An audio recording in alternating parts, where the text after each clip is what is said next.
Welcome, everyone, to another episode of Iron Age Marketing.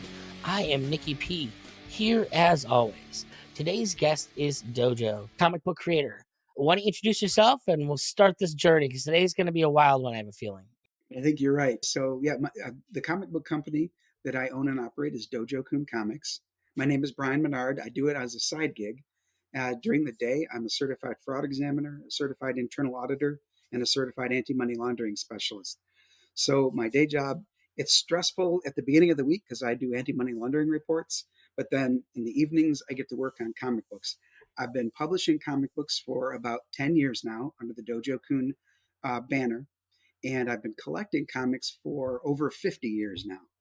So I've got some, yeah, I've got some great comic books from both the silver and bronze age to try to emulate. I'd say the gold standards, and I doubt anybody would argue with me on this, would be Chris Claremont and John Byrne during the Uncanny X-Men era, and then Marv Wolfman and George Perez during the New Teen Titans. I think those are the gold standards, and I try to emulate those guys. Now, I'm just curious, is there any crossover between being a fraud examiner to like the type of stories perhaps that you are drawn to or that you work with in comics? Well, I think the ones that have intrigue where there is multi-layered crimes, not just a straight up, hey, I'm going to break into this bank and take what's in it, but where there's strategic, machinations going on behind the scenes. I love the ones that get sort of deep in the weeds. The crossover, though, to be honest with you, goes in the other direction, and that is early this year, I did a presentation to the Association of Certified Fraud Examiners called The Bad Guys, Fraud and Money Laundering in the Comic Book Industry. And it was very vague. I didn't call out anybody in particular, but I just talked about some of the ways that those things can occur.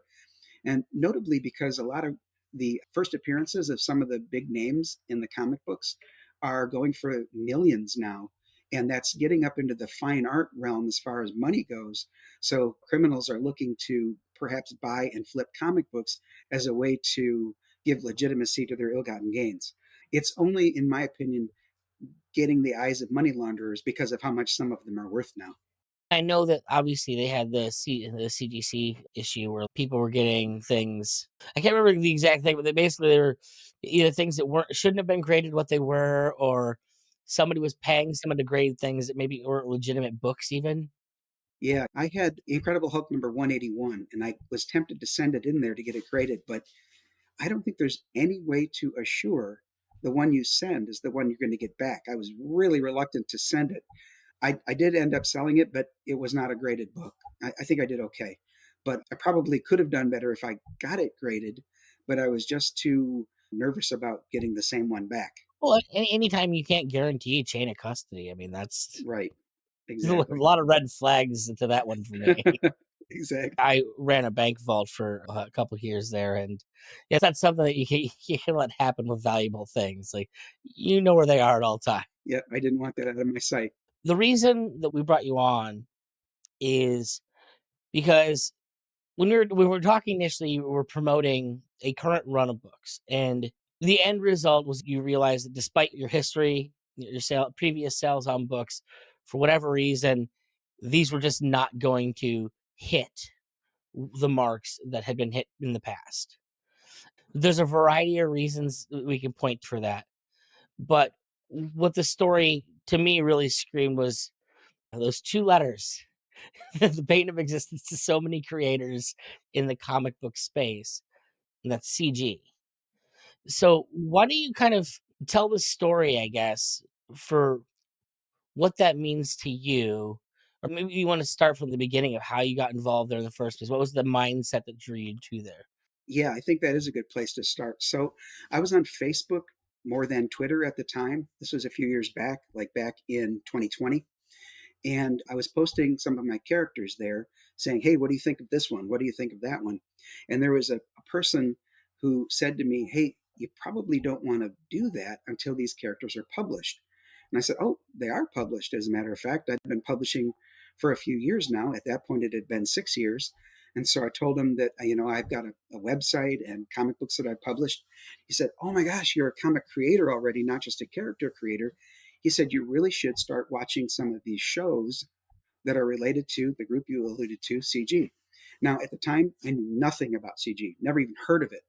So I looked at Wikipedia, and as I read the Wikipedia article there, it seemed pretty biased against CG. A collection of Nazis doing Nazi things with their Nazi colored books.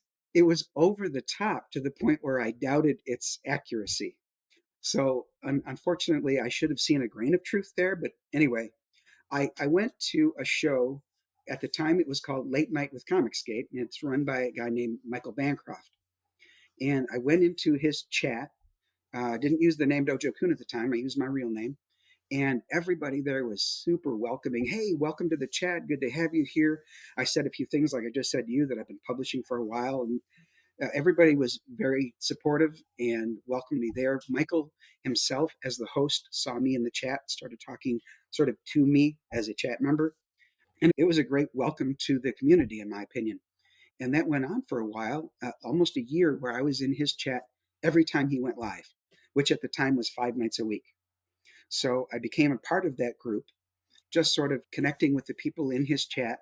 I branched out, started watching a few other shows. Otten Stuff was another one with Joe Sontag and Sean Arendt, also a couple of great guys. I was encouraged to take the 4-issue miniseries that I had created called Siamese and make it a trade paperback and see if I couldn't get that crowdfunded. The group was such a welcoming community and all that, that in fact it funded in 3 days. And the trade paperback to Siamese was fulfilled, funded and fulfilled in 2021 slash early 2022. So that went on for a while. That it was a welcoming community. I had some initial success there. That book, I think, broke even. And I think that the cautionary tip I can give you there is be careful with international shipping.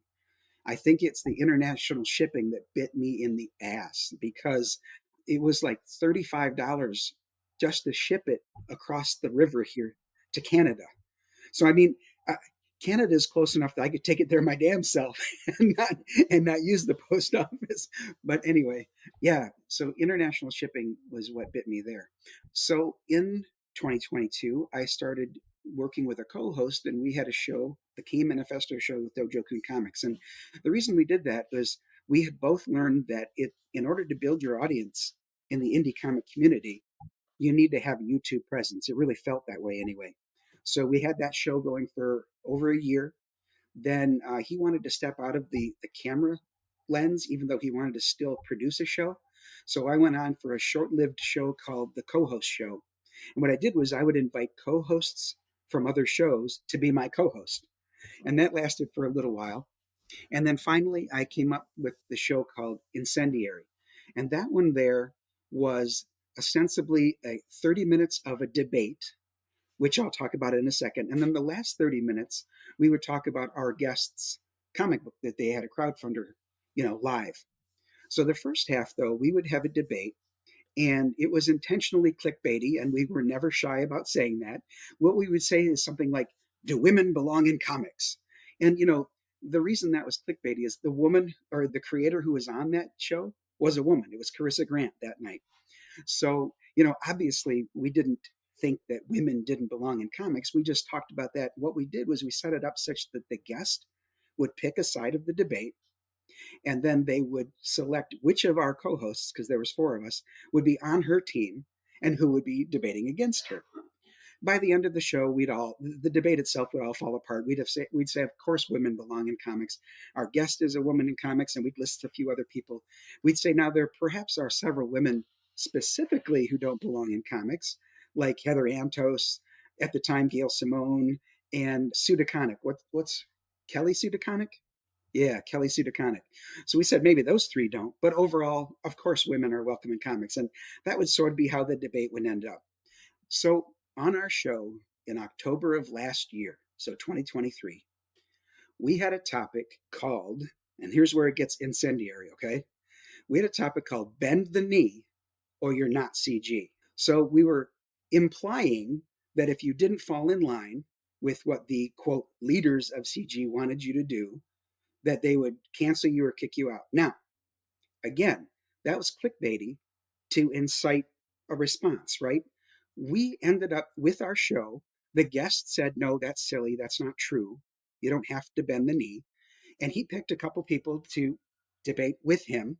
And then a couple of us debated against him, saying that, yeah, that is true. But by the end of the show, we all came to the conclusion that, no, that's not true. You don't have to bend the knee. However, someone brought the show's attention to one of the guys in CG, and he spurred out about it. He hated the fact that that's what we called our show.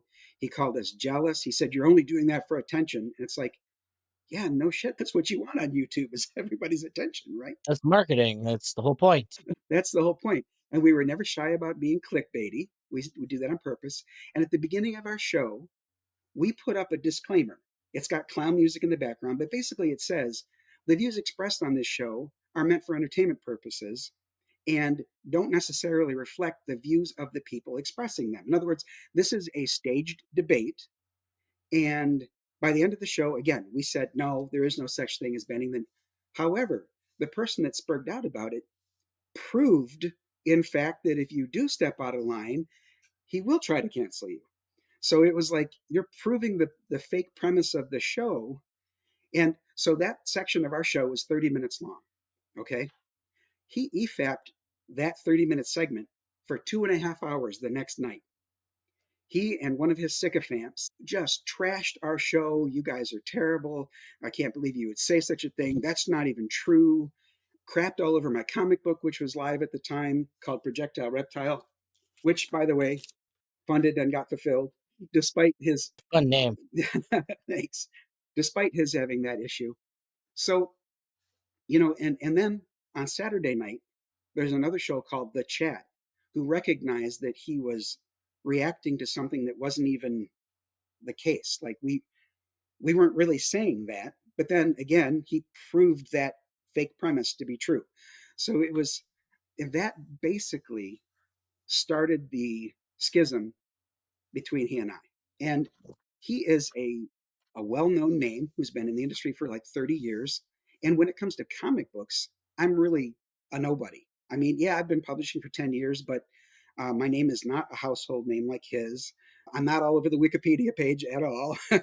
So I don't for a moment, though, blame that schism for what's going on with my comic right now.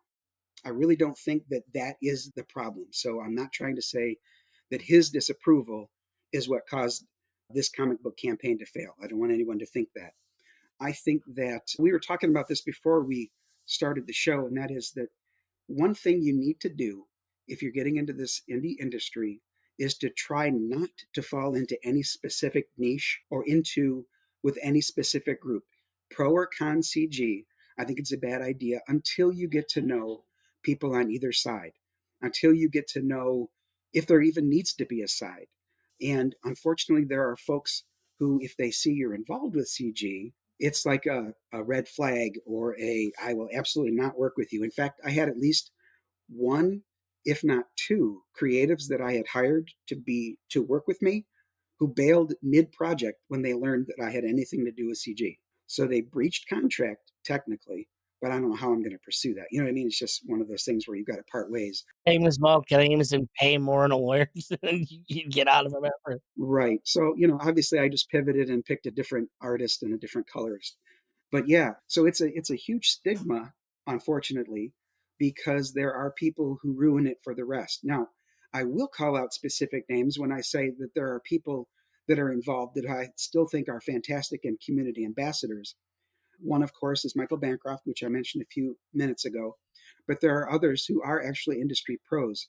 Rini Sterkel, she is a former industry pro, and I think she's great. She's been on my show a number of times. Aaron Lepresti and his wife Shelly are great people.